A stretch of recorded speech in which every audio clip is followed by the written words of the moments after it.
அதாவது பாத்தீங்கன்னா இந்த நேர்காணலுடைய இறுதி அங்கத்துல நம்ம இருக்கோம்.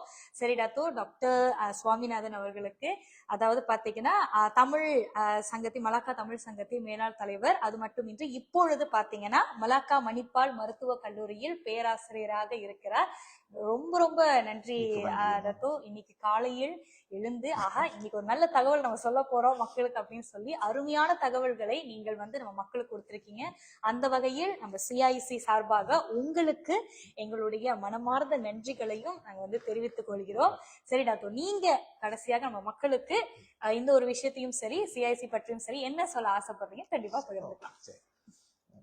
இவ்வளவு நேரம் என்னுடைய இந்த நேர்காணலை பொறுமையுடன் கேட்ட அன்பு உள்ளங்களுக்கு என்னுடைய ரொம்ப நன்றியையும் வணக்கத்தையும் தெரிவித்துக் கொள்கிறேன். இந்த மனநலத்தை பற்றி உங்களுக்கு ஓரளவு ஒரு தெளிவான விளக்கம் கிடைத்திருக்கும் என்று நான் நம்புகிறேன். இந்த வழிகளின் மூலம் நாம் நல்ல மனநலத்தை அடையலாம் என்று நான் சொன்னேன். மனநலத்தை பிரச்சனை வரும்போது எவ்வாறு எதிர்கொள்ளலாம்னு சொன்னேன். ஆனா சில சமயங்களில் வேறு பல காரணங்களினால் இவ்வளவு வழிமுறைகளும் வேலை செய்யாமல் போய்விடலாம், பலனளிக்காமல் போய்விடலாம்.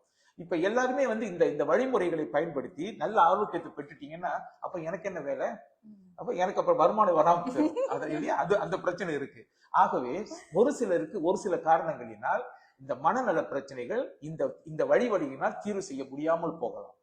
இவர்களுக்கு தான் மனநல மருத்துவருடைய ஆலோசனை, உளவியலாளர் ஆலோசனை நிச்சயமாக தேவைப்படும். ஆகவே இந்த பிரச்சனைகள் உங்களுக்கு இருந்து நீங்கள் இந்த நான் சொன்ன வழிவகைகளை செய்தும் இந்த பிரச்சனை சரி செய்ய முடியவில்லை என்றால் தயங்காமல் மனநல மருத்துவரை நீங்கள் பார்க்க வேண்டும். ரொம்ப பேர் நினைக்கிறீங்க மனநல மருத்துவரை பார்த்தா எனக்கு ஒரு இழுக்கு, எனக்கு என் பேருக்கு ஒரு களங்கம் வந்துடும், என்னை எல்லாரும் பைத்தியம் நினைச்சுவாங்கன்னு பயப்படுறீங்க. அப்படி கிடையாதுங்க. மனநல மருத்துவம் என்பது பல விதமான நோய்களையும் குணப்படுத்துறது தான் இது. அதீத பயம், அதீத கவலை, அது அளவுக்கு அதிகமான மதுபான பிரச்சனை, பிள்ளைகளிடம் பிரச்சனை, பாலியல் உறவில் பிரச்சனைகள், இது எல்லாமே மனநல மருத்துவம் தான் தேடி வராங்க. அதனால மனநல மருத்துவத்தை சந்திப்பதற்கு தயவு செய்து தயங்க வேண்டாம். ஆனா இப்ப பொதுமக்கள் மத்தியில் மனநல மருத்துவம் குறித்த விழிப்புணர்வு அதிகமாக இருக்குது. இது இந்த கோவிட் காலத்துக்கு பிறகு அந்த கோவிட்னால் ஏற்படும் மனநல பிரச்சனைகள் காரணமாக மனநல மருத்துவத்தை மருத்துவர் நாடும் அந்த எண்ணம் இன்று அதிகமாக இருக்கிறது. இப்ப மலக்கா ஆஸ்பத்திரின்னு எடுத்துக்கோங்க, நம்ம பிரைவேட்னு எடுத்துக்கோங்க, நிறைய பேர் வைத்தியத்துக்கு வராங்க. ஆகவே இது ஒரு நல்ல ஒரு மாற்றம், நல்ல ஒரு விழிப்புணர்வு. இதை பற்றி நீங்க மற்றவர்களுக்கு சொல்லுங்க. இந்த மனநல மருத்துவம் என்பதுக்கு நிறைய பேரை குணப்படுத்த முடியும். அப்படி குணப்படுத்த முடியாட்டி கூட நிறைய வியாதிகளை கட்டுப்படுத்த முடியும். இந்த இனிப்பு நீர் இருக்கு, ரத்த கொதிப்பு இருக்கு, இந்த வியாதிகள்லாம் குணப்படுத்த முடியாது, கட்டுப்படுத்த தான் முடியும். அதே மாதிரி நிறைய வியாதி மனநல வியாதிகளையும் கட்டுப்படுத்த முடியும், குணப்படுத்த முடியும். இதனால் சிறந்த ஒரு வாழ்க்கையை உங்களுக்கு ஏற்படுத்தி தர முடியும். ஆகவே தயங்காமல் உதவியை நாடுங்கள். கண்டிப்பாக டாக்டர், அந்த வகையில் உங்களுடைய இந்த அருமையான தகவலுக்கு பார்வையாளர்களுக்கும் மிக்க மிக்க நன்றியை நான் தெரிவித்துக் கொள்கிறேன். சரி மக்களே, இன்று பார்வையாளர்கள் பாத்தீங்கன்னா முக்கியமான ஒரு விஷயம் வைத்திருக்கிறேன். என்னன்னு பாத்தீங்கன்னா நம்மளுடைய கம்யூனிட்டி இன்ஃபர்மேஷன் சென்டர் இது எங்க இருக்குன்னா நம்மளுடைய மலாக்கா மாநிலத்து கன்ஸ், சரிங்களா, மலாக்கால இங்க மையமாக நம்ம அலுவலகம் இங்கதான் இருக்கிறது.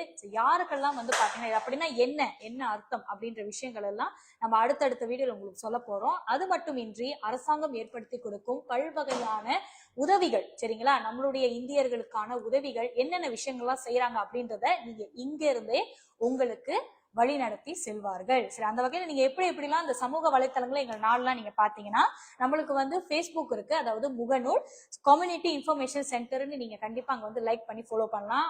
இரண்டாவது பாத்தீங்கன்னா நம்மளுடைய இம்மாதிரியான இந்த தகவல், இந்த நேர்காணலாம் நம்ம செய்யறோம் இல்லையா, நீங்க அங்க தான் நீங்க பார்க்க முடியும். அதனால நீங்க என்ன செய்யுங்க, யூடியூப், சரிங்களா, நம்ம வலையொலி சிஐசியை கண்டிப்பா சப்ஸ்கிரைப் பண்ணுங்க, சரிங்களா, கண்டிப்பா சப்ஸ்கிரைப் பண்ண மறந்துடாதீங்க, ரொம்ப ரொம்ப முக்கியம். அது மூன்றாவதா பாத்தீங்கன்னா நம்மளுடைய துணுக்காடல், சரிங்களா, நம்ம துணுக்காடல்ல அரசாங்கம் ஏற்படுத்தி கொடுக்கும் நல்ல விஷயங்கள், என்னென்ன உதவித்தொகை இருக்கு, இந்தியர்களுக்கு என்ன செய்ய போறாங்க, நம்ம மாணவர்களுக்கு என்ன செய்ய போறாங்க, சமூகத்துல என்னென்ன உதவிகள் தேவைப்படுகிறது அப்படின்ற எல்லா விடயங்களுக்கும் ஒரே பதில் CIC community information centre Malacca கிட்ட அமைந்திருக்கிறது. சரிங்களா, நீங்க அலுவலகத்தையும் நம்ம குழுவினரை கண்டிப்பாக எந்த வகை உதவியா இருந்தாலும் நீங்க நாடலாம், அவர்கள் உங்களுக்கு கை கொடுக்க காத்து கொண்டு இருக்கிறார்கள். மறந்துடாதீங்க, சப்ஸ்கிரைப் பண்ணுங்க, ஃபாலோ பண்ணுங்க, டிக்டாக், ஃபேஸ்புக், யூடியூப். சரிங்களா? சரி, இன்றைய நேர்காணலை அமைதியாக இருந்து பார்த்து என்னையும் சரி நம்ம டத்தோவையும் சரி நீங்க அவருடைய தகவல் எல்லாத்தையும் ஏற்படுத்தி கொண்டு கண்டிப்பாக நல்ல நல்ல விஷயங்கள்லாம் உங்க மனதிலையும் உங்களுடைய சிந்தைக்கும் ஏற்றிக்கொண்டு நல்வாழ்க்கையை பெறுவதற்கு நாங்கள் கண்டிப்பாக வாழ்த்துகிறோம். அதனை தொடர்ந்து இந்த நேர்காணலுக்கு மிக்க மிக்க நன்றி. தொடர்ந்து டத்தோ நம்மளும் ஒரு நன்றி சொல்லி விடைபெறுவோம். அனைவருக்கும் அனைவருக்கும் நன்றி, வணக்கங்கள்.